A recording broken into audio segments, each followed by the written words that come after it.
علماء کرام کا تعارف یہ میری ذمہ داری باقی نہیں رہی، کیونکہ حضرت قبلہ نے بڑی تفصیل سے اور بہت مؤثر انداز میں میں گزارش کرتا ہوں ہماری مسجد کے خطیب مولانا عماد الدین انور صاحب، مولانا ڈاکٹر عماد الدین انور صاحب کی گلپوشی فرمائیں نام صاحب، اور مسجد حاضہ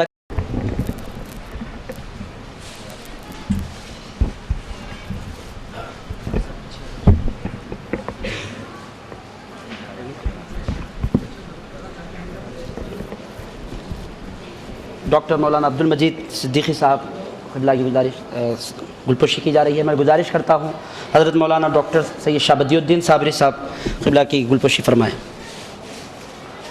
اسی طرح مولانا انوار اللہ خان صاحب اور مولانا عطاء اللہ خان صاحب مدظ الہم العالیہ اور مولانا بشیر محی الدین صدیقی صاحب مدظ اللہ العالی گلپوشی فرمائیں۔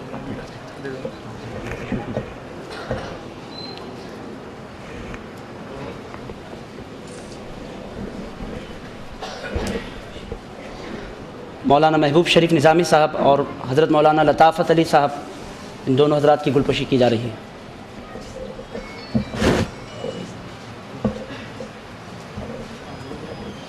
اور میں گزارش کرتا ہوں کہ حضرت مولانا ڈاکٹر عبد المجید صاحب کی بھی گلپوشی فرما دیں۔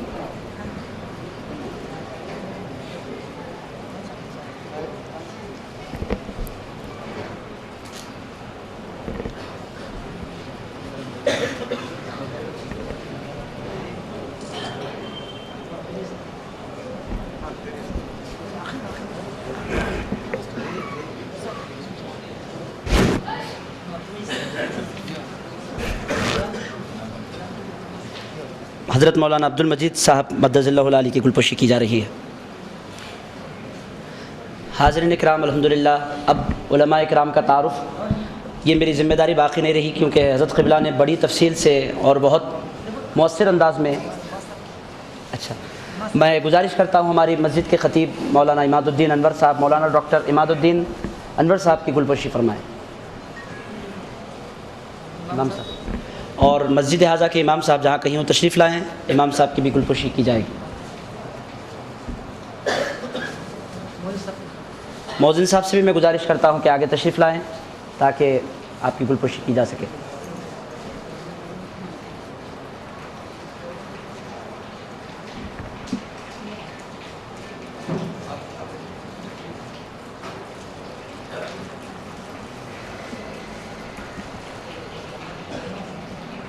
امام صاحب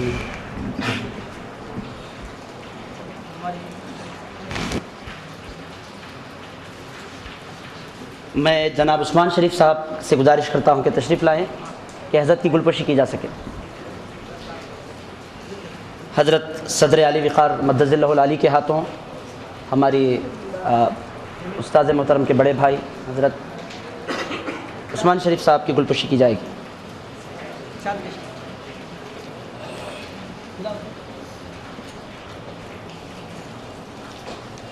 آج کی محفل کی پوری انتظامات آپ کے میرے طاہر بھائی ہے،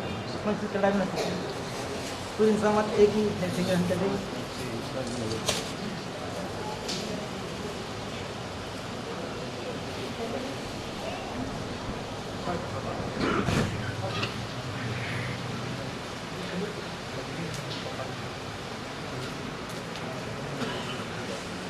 کمیٹی کے جمیع حضرات سے گزارش کی جاتی ہے کہ تشریف لائیں، آپ کی گلپوشی کی جائے گی۔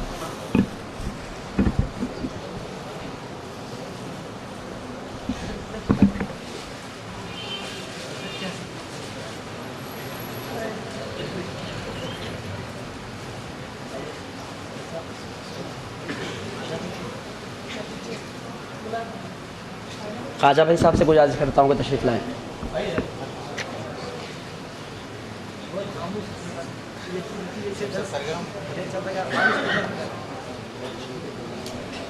خواجہ بھائی صاحب محمد یوسف صاحب سے میں گزارش کرتا ہوں کہ تشریف لائیں۔